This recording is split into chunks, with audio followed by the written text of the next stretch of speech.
Hey guys, my name is Moon and welcome back for more Witch on the Holy Night. So last episode, Sojiro and Aoko made their way to Aoko's actual home, right? In a different place. But yeah, it seems like both of them are gonna lose their memories of pretty much everything that happened between each other. And then Sojiro is now talking about his life story. So let us continue and let's check it out. Let's see what happens. 目が覚めていつもの一日に戻ってふと気がつくと昨日までいた誰かがいない。訪ねてみると夜に体調を崩したらしい。たまにね、眠れなくなって家から出て行ってそれっきりな人もいたんだ。見なくなってしばらくした後、崖の下で見覚えのある遺体を見つけたこともあった。今にして思うとそれは異常なことだ。集まって暮らしていればそんなことにはならなかったのに、自分たちは関わらなかった。一日で完結する世界だったから他人は必要じゃなかったのかもしれない。山では食べるものも少なかった。飢えないためには他の人が寄りつけない場所に行くことが多くなる。その途中の道でいなくなってしまう人も多かった。 Jesus. 山では誰も他人から奪うことを考えなかった。口にできるものを探すとき、気を配る相手は犬だの熊だのだけで人を気にすることはなかったんだよ。今はその逆になりつつあるけど、ともかく生活の半分はそれだけで済んでいた。Sojiro continued to stare straight ahead. He did not seem troubled by his memories. To Aoko's ears, it sounded like he was describing a place no one in their right mind would want to live as, if it were perfectly normal, almost as if he missed it. But from that point onward, he slowly began to show more signs of distress as he spoke. もう半分はまあ身を守る手段を教わっていた。学校の授業に比べたら些細なことだ。単に自分の体はどう動くものなのか、生き物はどう動くものなのかをよく見てよく考えろと言われた。単純な反復運動だ。小石を蹴ったり森の中にこもったり、まあそんな意味合いのことをやっていたんだ。あの決まり事が始まると朝も夜もなかった。外の変化に気持ちを向ける余裕はなくて、ふと気がつくと随分長く食事をしていないなんてのもザラだった。あ、ちゃんとご飯はもらえたよ。そういうのの後は。あれが何のためだったのかは今でもわからない。ただ山で暮らしていくには役に立ったし、そもそもあれだって生活の一部だった。生きるってことはそうすることだって思ってた。こうやって息をして歩くためにはあの繰り返しは当然のものだったんだ。宗十郎、それは。His tone was totally indifferent, but the strangeness of it all forced Aoko to interject.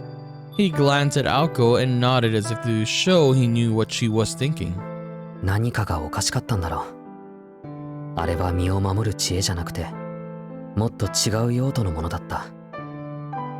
Something more than just self-defense. たまにいなくなる知り合いは山の土になったんじゃなくて他の場所で他の理由で消えた場合もあったんだろう。 So maybe they're being like maybe soldiers, right?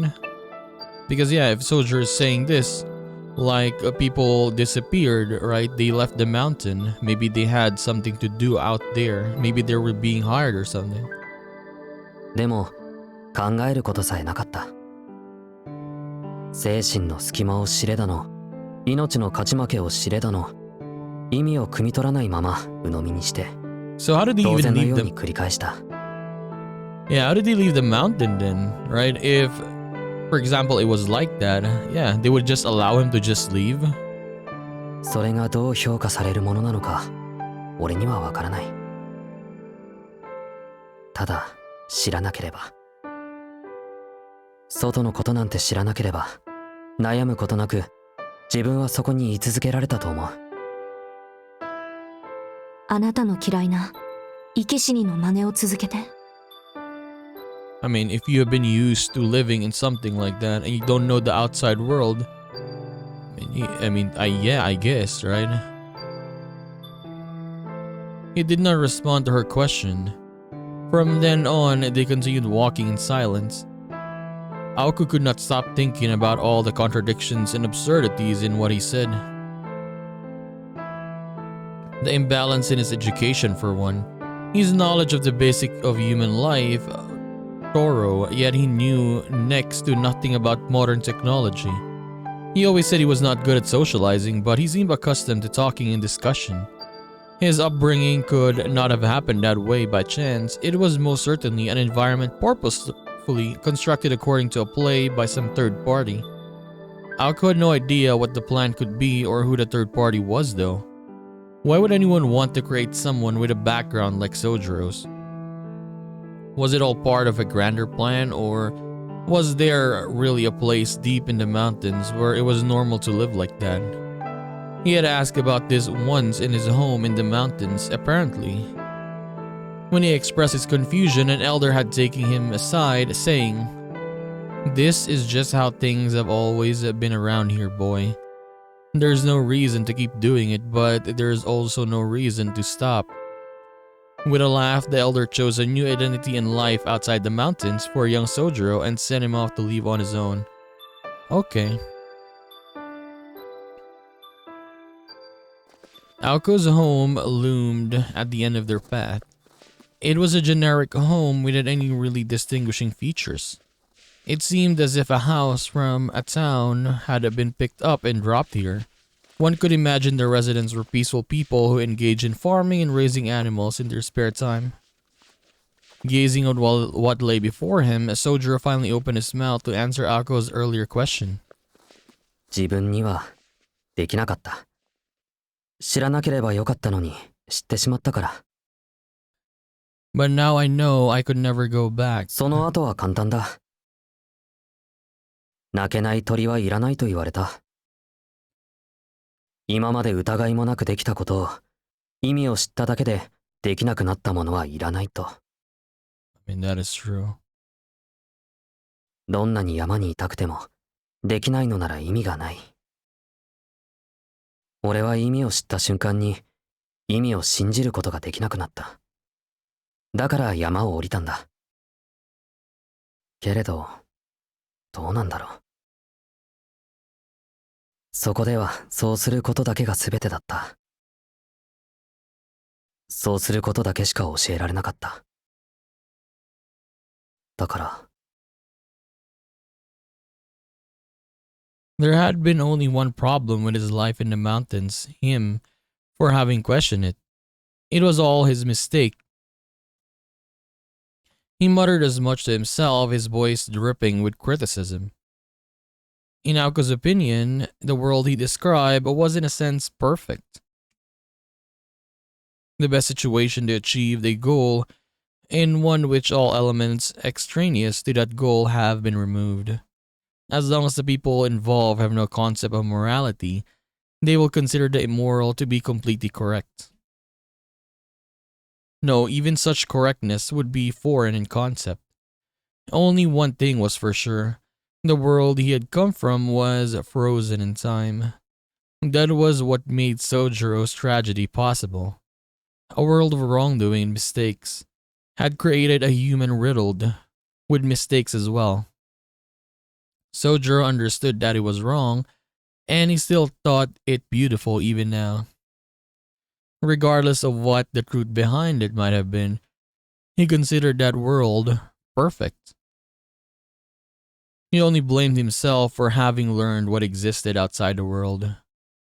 He himself had said he could still be living there happily. 知らなければよかったのに。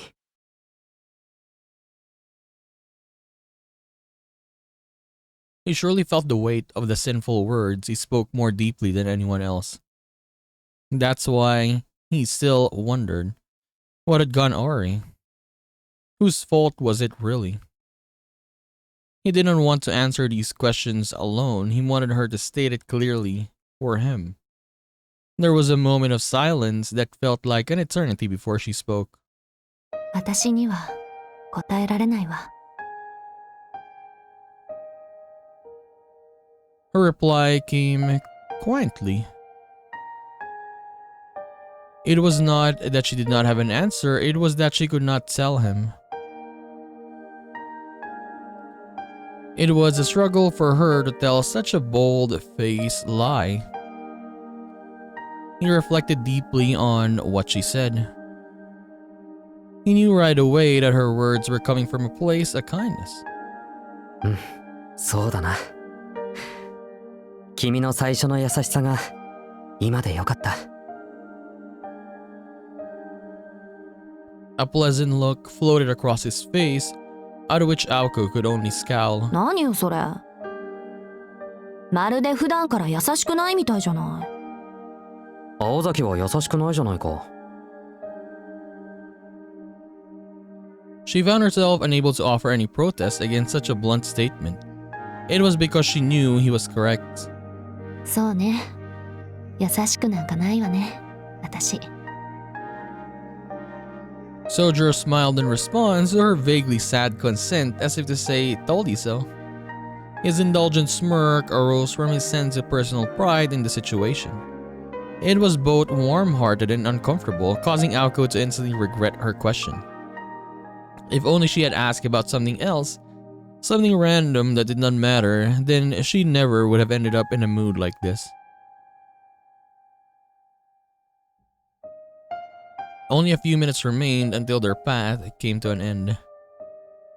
Surrounded by a wooden fence, the house resembled an inn for passing travelers in winter. Kinda does though.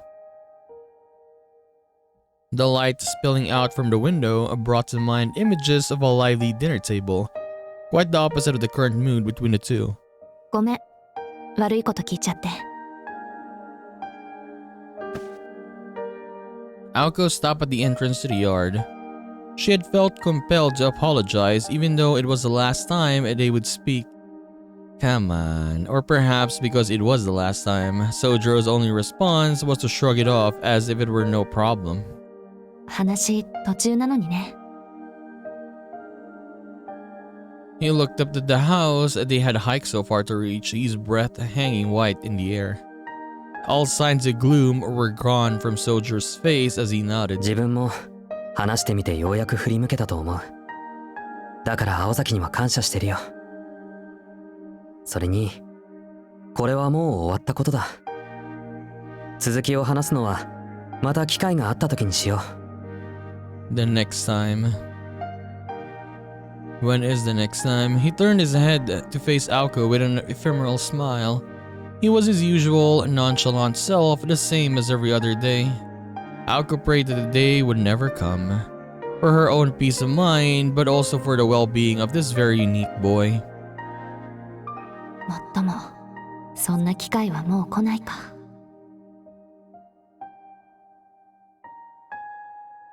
Then she pointed in the direction of a cave hidden by a small forest on the other side of the house.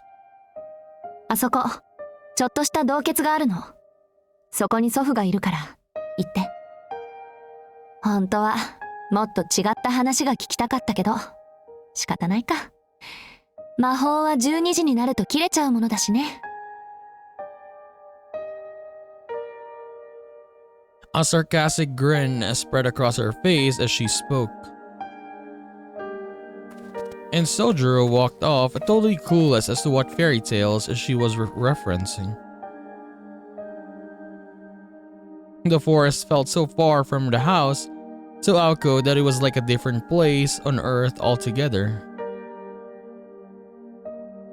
In reality, it wasn't far at all, only 5 minutes away. さよなら、しずきくん。She said it to herself as she watched him simply walk away without turning back. Though he wasn't meant to hear her words of parting, they apparently reached his ears anyway. ああ、じゃあまた明日、町のどこかで。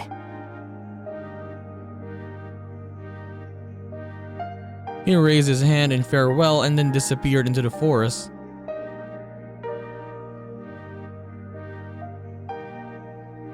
As soon as she was sure he was gone, she turned her gaze to the sky.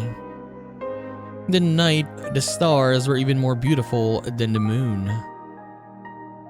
He had been looking at her fondly only moments before, and now he was gone into the forest.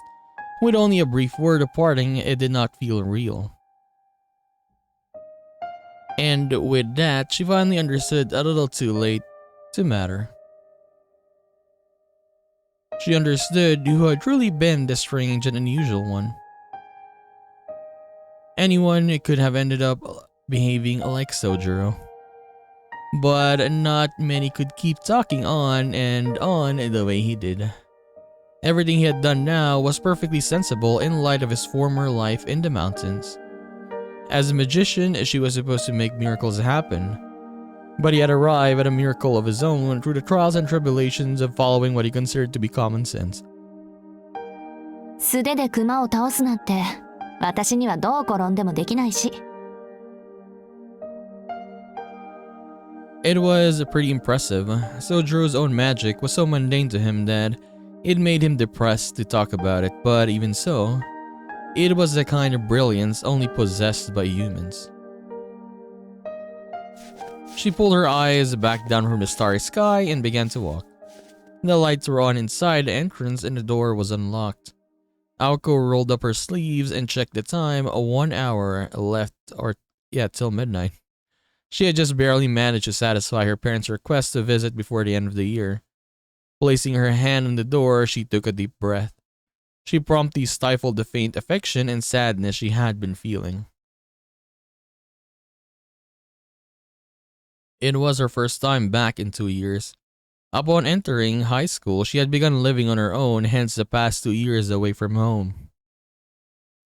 And how they flew by. For some reason, the memories began to race through her mind. There she stood, one hand on the door, reflecting on the past. Once the door was open, she would be staring at her future instead. Her hand holding the doorknob began to move. She was met with the warm scene she expected, though strangely different than that of her memories. It was comforting to encounter something familiar after being away for so long.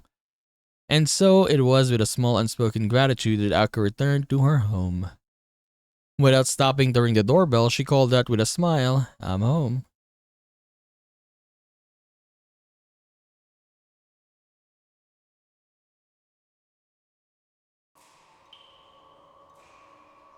Oh no, we're here, at the cave.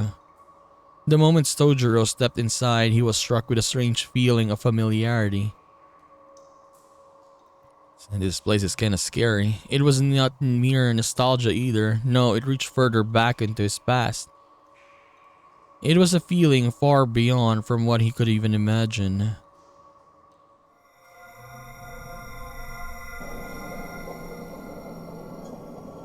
He was reminded of someone, but he could not remember whom.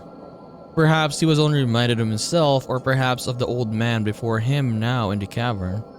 It appeared to be an old man. Anyway, Sojiro could not make out any of the details beyond a vague outline. As far as he could tell, the figure did not seem to have anything in the way of a face capable of making expressions. All he knew was that the smoke-like figure before him was the one Aoko called grandfather. 娘たちが世話になった。 Okay, stalking. Though hoarse, the old man's voice was powerful and it rung throughout the こ cavern. れも縁だ。望みがあるのなら聞こう。望みはないです。でも聞きたいことは一つあります。どうして二人を争わせたんですか？それは私の外で起きた物語だ。答えることはできない。そう仕向けたのはあなただと聞きました。星の巡りだ。あれらは相入れない才能を与えられ、あのような形でしか噛み合えない人間だ。だが確かに衝突を避ける余地はあった。あれらの意志が凡庸であったか、あるいは破格のものであったのなら、多くの不順に耐えただろう。君のように自己の崩壊が見えていても共存を尊ぶように。しかし娘たちはそれを選ばなかった。彼女たちが争うのは彼女たちのせいだって言うんですね。その原因はあなたにあるのに。そうだ。あれらの争いはあれらの性を表すもの。原因というのなら私などゼロに等しい。ゼロ？形がないということですか？形ではなく意味がない。私という起因から起こり、娘たちが一つの命を得た時点で私は舞台から消え失せた。その後の因は常に娘たちから生じたものだ。私の介入はない。今回どちらが時間を終わらせても、あるいは両者が終わらせても、私には無価値だった。いや、元より無価値だ。私に価値を与える命はまだ生まれていない。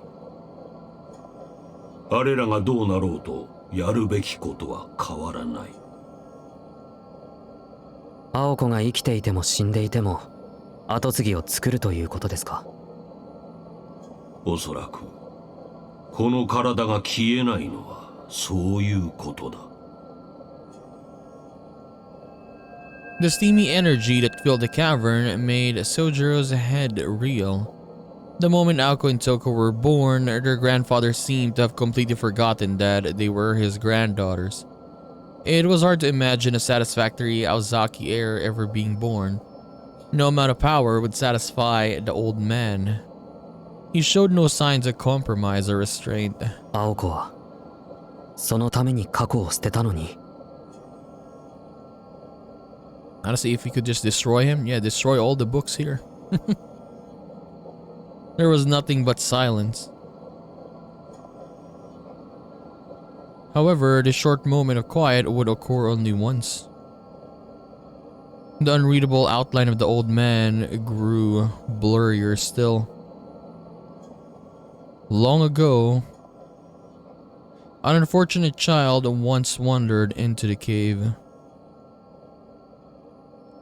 The old man automatically granted its request, born from purity and ignorance. He was a magician who had given up his ego in order to extend his own lifespan, and he did whatever he could to help the child. It had been an incredible coincidence to happen that day.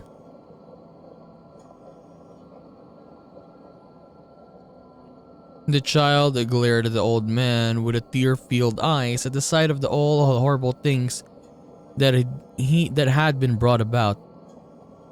Everything will be lost, completely and without any warning, all because of the failure of a nobody like you. The child threw a tantrum at how unfair it all was. The magician claimed that it was merely the way of the world. The child stood up to him and said, "Shut up, old man." And then, yes, at that moment, the child ran around in tears, trying to make the old man pay for the cost of a life, the cost of all the lives. それは間違いだ、少年。Perhaps that's how it happened. 捨てたのではない。それを美しくするために、あれは生きているのだ。That role had likely come to an end long ago. However, The old man's appearance seemed to change before Sojiro's eyes. For just a brief moment, he wavered in the air as if in a haze. 君の過ちを正そう。娘たちは私というものをよく分かっている。ともすれば、私本人より理解しているとも言える。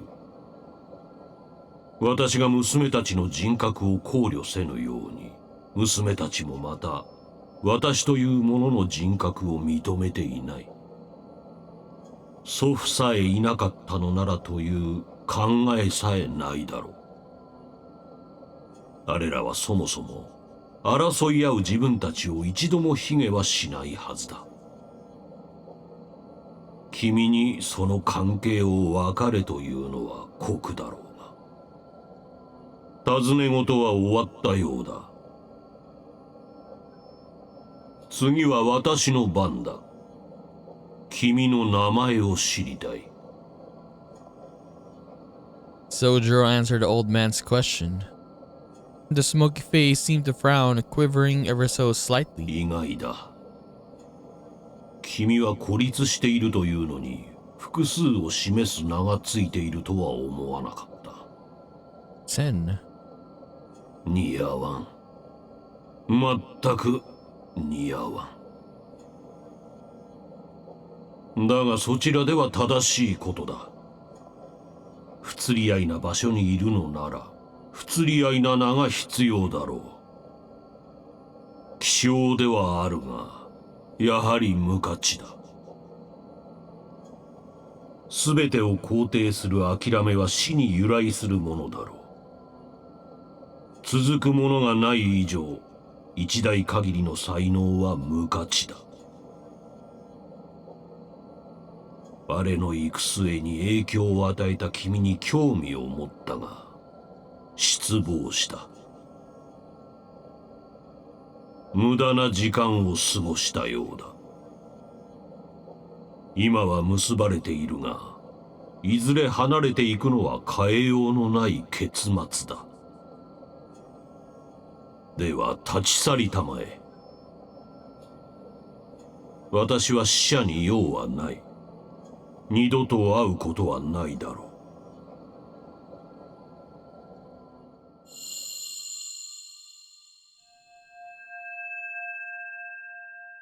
Everything grew blurry. Sojiro's memories began to fade. No. It had been a conversation without any answers. An encounter without any significance now vanished completely like a dream. Is it gone just like that?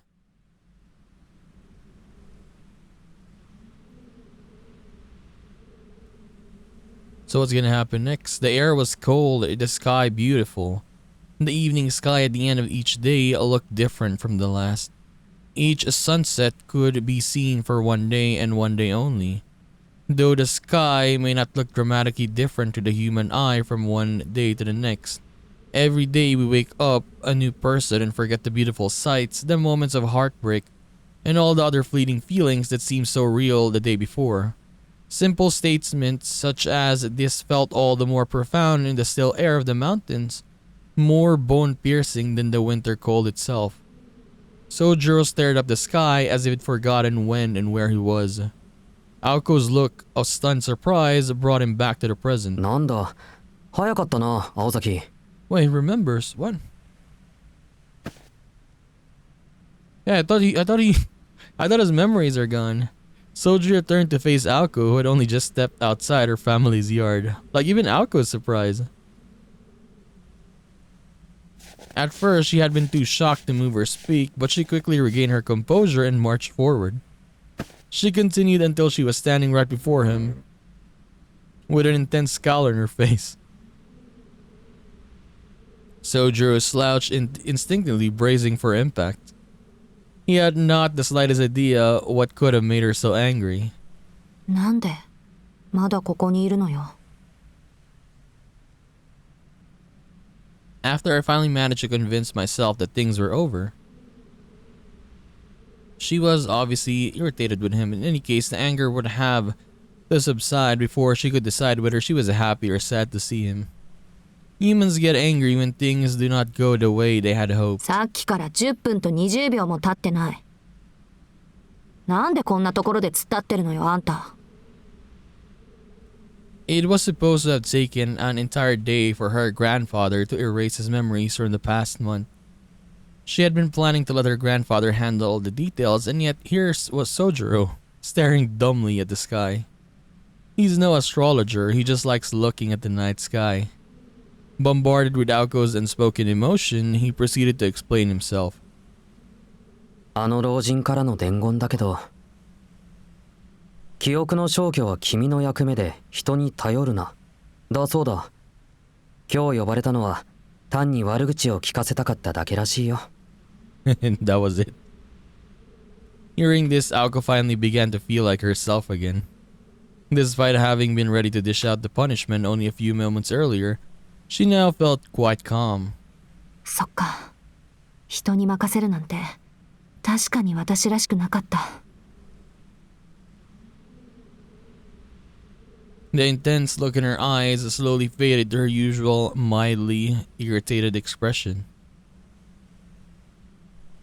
It relieved Sojiro to see her like this. She was finally back to her normal self. 納得いったなら行こう。急がないと最終電車に間に合わない。With that, he walked off without waiting for an answer. Aoko stared at his retreating figure for a brief moment before quietly cursing him under her breath and following after him.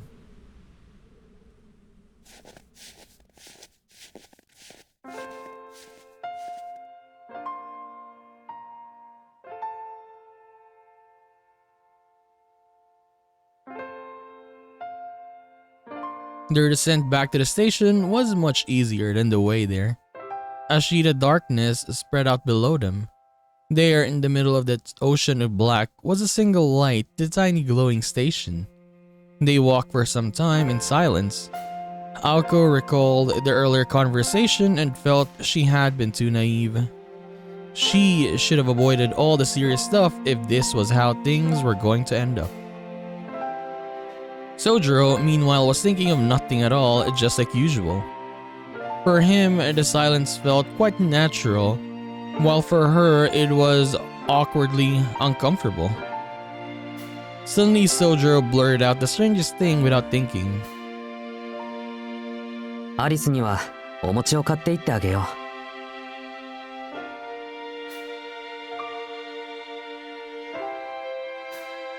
Aoko's eyes grew wide, her pupils reduced to mere points. Aoko had so many questions going around in her head, she wanted to rail at the paradox that was Sojiro. お餅が何？お土産。アリス一人で待っているんだから喜ぶと思う。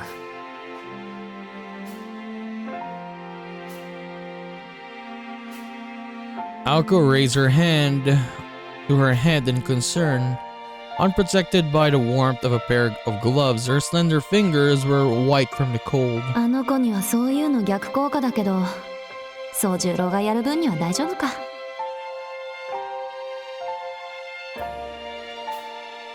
His seemingly selfish attitude came in handy sometimes. Alice would most likely accept his gift without making a scene. そうね。確かにアリスはこういうの根に持って口に出さずに恨んでるたちだけど。またなんだってお土産がお餅なの？だって食べたことなさそうだろ彼女。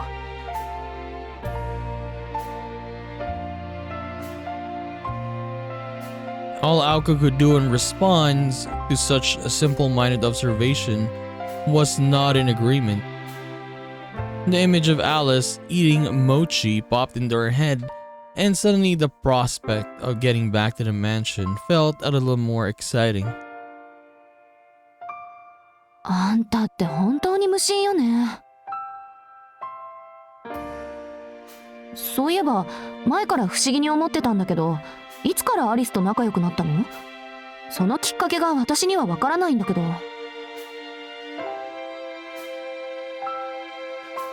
Aoko peered at him, the way she would at a strange specimen as he took a deep breath and launched into an earnest explanation. 大きなきっかけとかそういうのはないと思うけど、強いて言うなら初めて話した時かな。もっと確かになったのはロビーで話した時だろうね。たったそれだけ？ああ、親しくなるっていうのはそういうことだろ。 I mean, true though. Yeah, getting to know someone is all about the little moments like that. Yes. Sojiro seemed to find her question odd. The way he and Alice communicated went beyond words. Aoko could only assume that was how he did it. そういえば、初めからアリスって呼び捨てだったものね、あんたは。そうだっけ？よく覚えていないけど。それより何を怒ってるんだ青崎。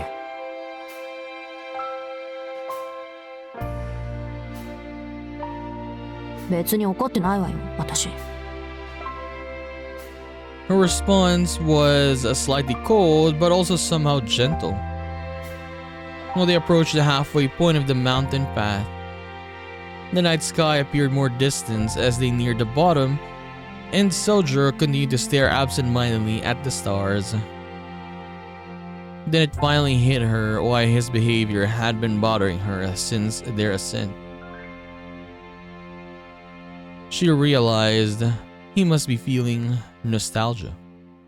He missed the way the stars look from up in the mountains. 青崎。 He spoke without looking down from the heavens. 一つ聞きたいんだけど、君に後悔はあるのかな？ Hands jammed in his pockets, his breath was white in the night air.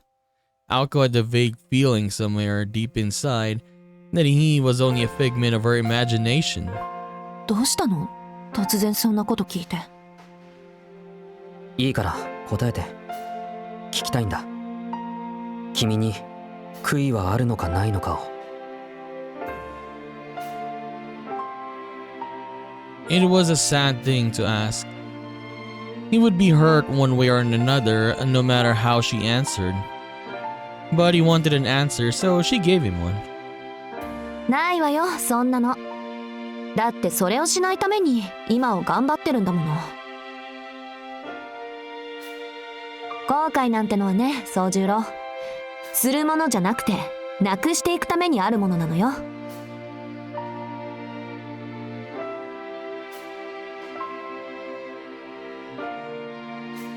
Sojiro did not express any form of disagreement. Instead, he bit his lip and pushed down the flood of emotions that rose up inside him. He waved those formless, odorless forms with a small gesture of his hand still at his side. そうか。後悔もなくなるものなのか。Pain was subtly visible in his face as he spoke. And yet, it was so vivid. As much as he wanted to, he did not have the strength to say it out loud. He was not like her, able to speak her mind so readily. Maybe someday.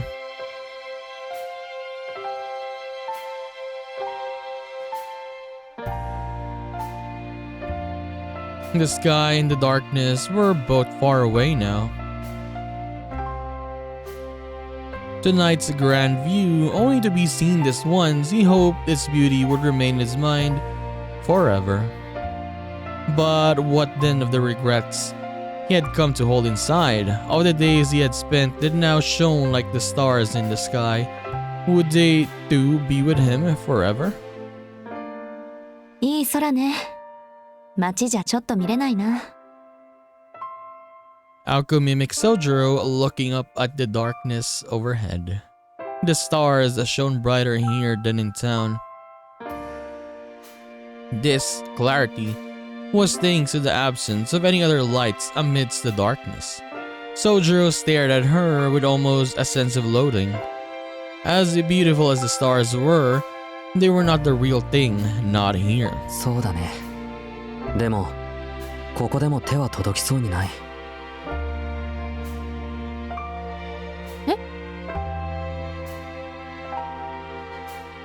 Sojiro's sudden negativity caused her to turn to him in shock. The anger in his eyes had died down now. Taking a breath, he began to speak as if talking to himself. His gaze never left the stars. 山ではね、青崎。星は本当に手が届きそうなんだ。届かないのは分かっていても、望めばつかめそうなぐらい近いのに。都会の星はそう思うことさえ許してくれない。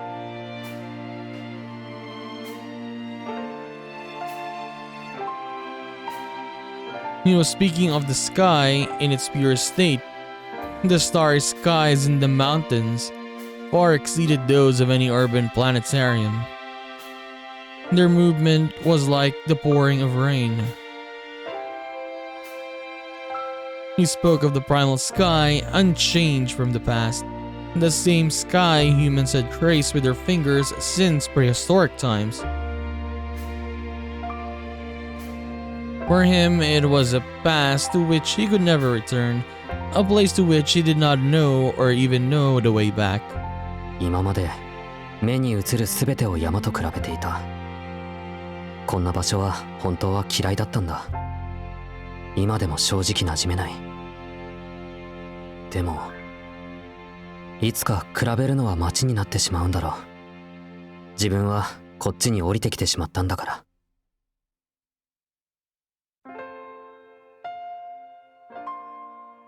That was his one regret.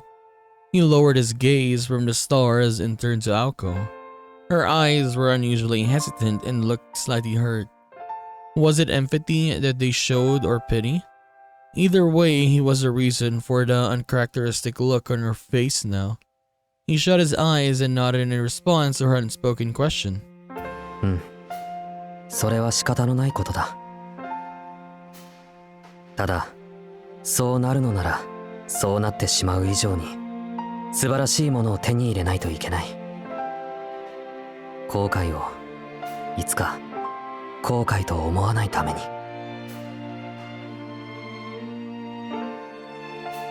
There was a gratitude in Sojiro's voice as he confessed his feelings.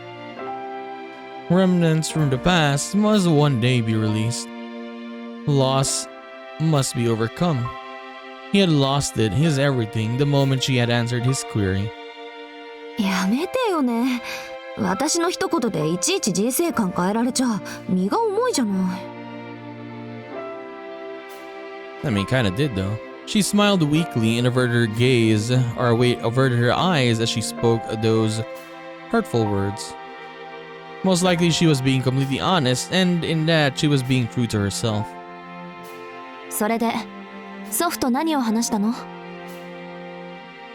あの人が他人に興味を持つなんてすごいことよ。The topic had finally been broached, and yet Sojiro said nothing. An empty reply can be used to buy time. They had nearly reached the flat road at the base of the mountain.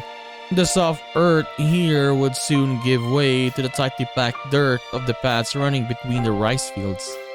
But before they got that far, Sojiro came to an abrupt halt. Closing his eyes, he listened carefully. He then gave a firm nod and turned to face Aoko. おめでとう、青崎。She blinked, not knowing what to make of it. 何よ、突然。It was a perfectly natural response. The tension melted from his face as he said,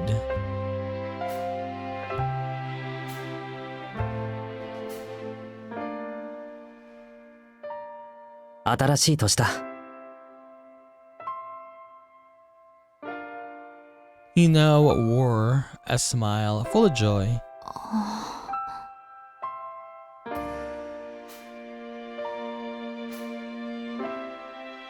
Dumbfounded, all Aoko could do was stare back at his calm visage.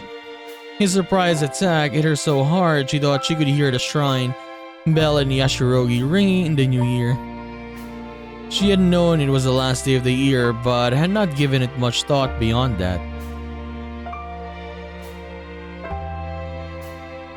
And so, his succinct words gave her quite a shock.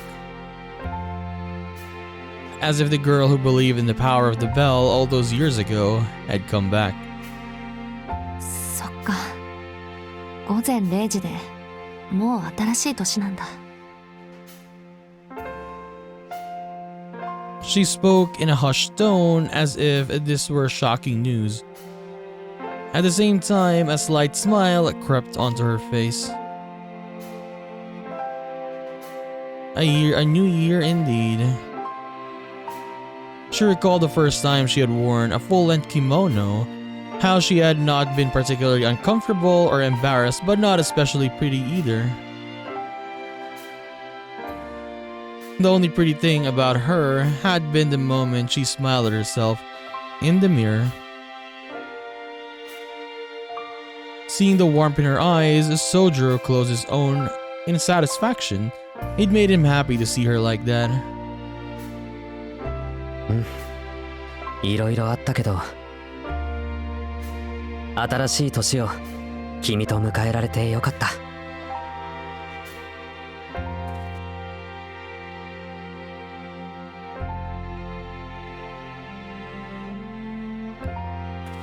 With that, he went walking off once more. The thought of Alice waiting alone was probably what spurred him into action. Aoko recalled his words as she walked alongside him. The moment he had declared the start of a new year, the way he had spoken so naturally, it made her suddenly feel like they had known each other for years. She could not be blamed for being filled with happiness at the thought. And yet a day would surely come when they would have to say their goodbyes. Until then, however, it would not do any harm to behave as if they were old friends.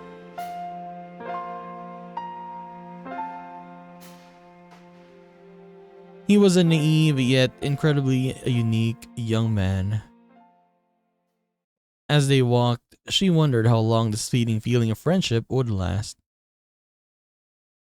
She looked up wistfully at the sky, just the way Sojiro had done earlier on their walk. Every star was out without a cloud in the sky. The two strode down the mountain path beneath the stars that lay ever beyond their reach. Oh, what is this? But yeah, they had their stuff, they had their scenes, right? Okay, let me read this first. It was on a lazy Sunday morning that I discovered the book. What is this? We have more? Was I an intruder? No, an adventurer. Either way, I'd made my way into the forbidden Koonji Estate Library. The book instantly drew my attention as it looked like it had been intentionally hidden there on the bookshelf. It was large enough as a shield, so it took great effort for me to remove it from the shelf. Flipping through, I realized it was a grimoire of a rune magecraft, and a first edition at that. Surprised as I was by my find, my search came to a halt on a page I'd been looking for. It was a rune for memory erasure that the Nordic gods had once used on a Valkyrie. For minutes, I simply stared at the page where the rune methodology was laid out. And then, finally, I shut the book. I returned it to the shelf in an even harder to detect location than where I'd originally found it. That's when it hit me. I'd seen this book before somewhere else. When and where exactly? Had I seen it though? Yeah, it was when he first invited me to spend time with him. The girl sitting before me had it in hand at that time. That must have been it. Unable to keep the smile off my face, I decided to put the book back exactly where I found it. It would be most difficult to find when mixed in with the other books on the shelf. However, out of respect for her gracious efforts, I decided to pretend I'd never seen it at all. I shelved my discovery, so to speak. That's when I heard the shouting of a familiar voice in the main building. Lately, he seemed to have found his calling as a housekeeper and had taken to cleaning every corner of the mansion. That was all well and good, but there were a few things that were off limits, which neither Alice nor I dared touch. He was the type to open things without asking, which put us all in hot water. There had been an uproar when he released the ghost ship that Alice's mother had kept around. Catching the little speed demon, known as the Cuddy Shark, had been quite the ordeal. I still felt bad for having to rely on that creepy golden wolf for help. Wait, what is this? And before that, he lifted a seal on the troop of spirits in the basement, which had led to even creepier people from the church coming to the mansion for an entire week. Going back to even further, there was also the time he'd ventured unsolicited into Alice's room, and in the ensuing chaos, I fell into the mirror and we almost ended up in an all-out war with Alice. Come to think of it, he really and truly lacked any capacity for learning. もういい加減にしてよね、あのバカ。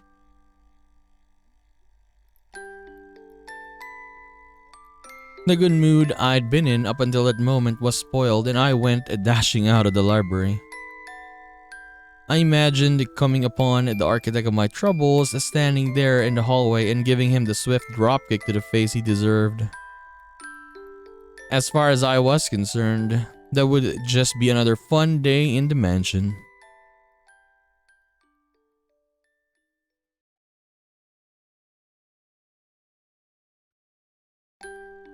And so our little secret remained in the bookshelf, likely never to be opened again. Okay, do we have more? But yeah, the golden wolf. So Beowulf is also here in the mansion now. Okay, so I guess we... Okay, do we have more stuff though? Extra? Archive? Oh, we got some new stuff. Oh, more Worlds of Ploys. What else? What happened today?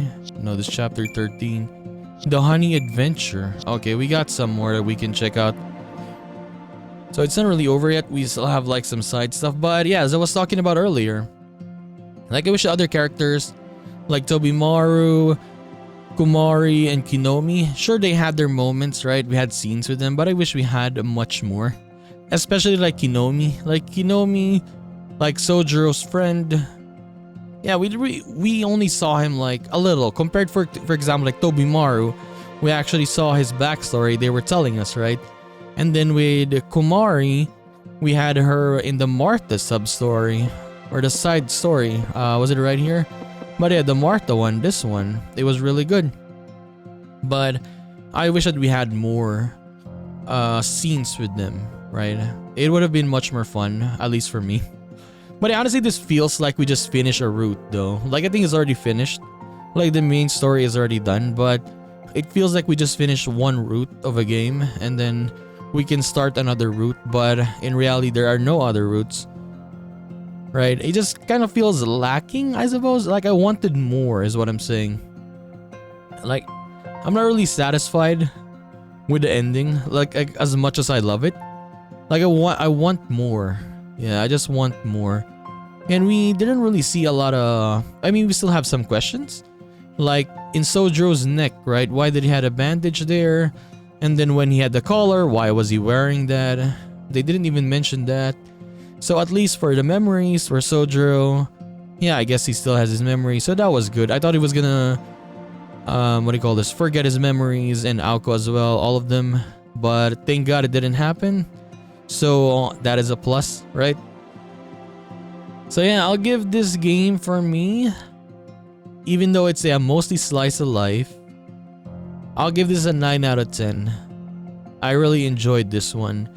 Did not expect it to be like this after we finished the main story, but yeah, I had a lot of fun with this. Especially let's say after the Kitsy Land and after the Alice incident, yeah, after that chapters, yeah, the next chapters, I enjoyed those the most. Yeah, those were the slice of life chapters. I mean, I enjoyed them a lot. Not gonna lie, but yeah, we still have some stuff that we can do for next time. We'll do this one, I guess. We'll at least start this. The Honey Adventure. What is this? We're gonna find out. But yeah, we're gonna continue this and do more of Witch on the Holy Night in the next one. And hopefully you enjoyed the story as much as I did. So I'll see you in the next one, guys. Bye bye.